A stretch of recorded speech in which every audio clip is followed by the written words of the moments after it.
Hi friends, எல்லோரும் எப்படி இருக்கீங்க? நல்லா இருக்கீங்களா? உரப்பாடை எப்படி செய்யறதுன்னு சொல்ல போகிறேன். இதுக்கு தேவையான அளவு ஒரு டம்ளர் பச்சரிசி, புழுங்கரிசி போட்டுக்கணும். துவரம்பருப்பு, கருப்பு உளுந்து, பைத்தம்பருப்பு போட்டுக்கணும். சுரக்காய், வெங்காயம், தேங்காய், கருவேப்பிலை, கொத்தமல்லி, இஞ்சி எல்லாத்தையும் கட் பண்ணி வச்சுக்கணும். மிளகாய் நிறைய போடணும், காரத்துக்கு ஏற்ற மாதிரி. சோம்பு, ஜீரகம் போடணும். மிளகு போடணும். மிளகு போட்டுட்டு நல்லா அரைச்சிக்கணும். அரைச்சி எடுத்துக்கிட்டு எல்லாத்தையும் ஒன்றா எல்லாத்தையும் நல்லா கலந்துக்கங்க. நல்லா கெட்டியாக கலந்துக்கங்க. அப்போ தான் நல்லாயிருக்கும் உங்களுக்கு, அது செய்யறதுக்கு டேஸ்ட்டு நல்லாயிருக்கும்.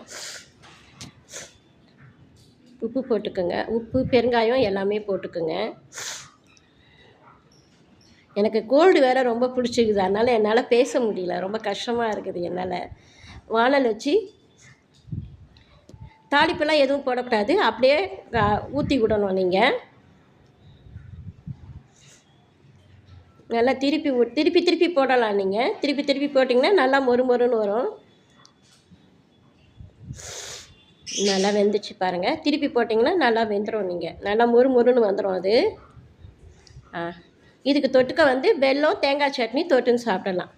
இந்த இதுக்கு சப்ஸ்கிரைப் பண்ணுங்கள், தேங்க்யூ சொல்லுங்கள், ஓகே சொல்லுங்கள். ஓகே யாரும் சொல்ல மாட்டேங்கிறீங்க. வெல்லம் தொட்டு சாப்பிட்டு பாருங்கள், சூப்பராக இருக்கும். தேங்க்யூ. அடுத்த வீடியோவில் பார்க்கலாம். பாய்.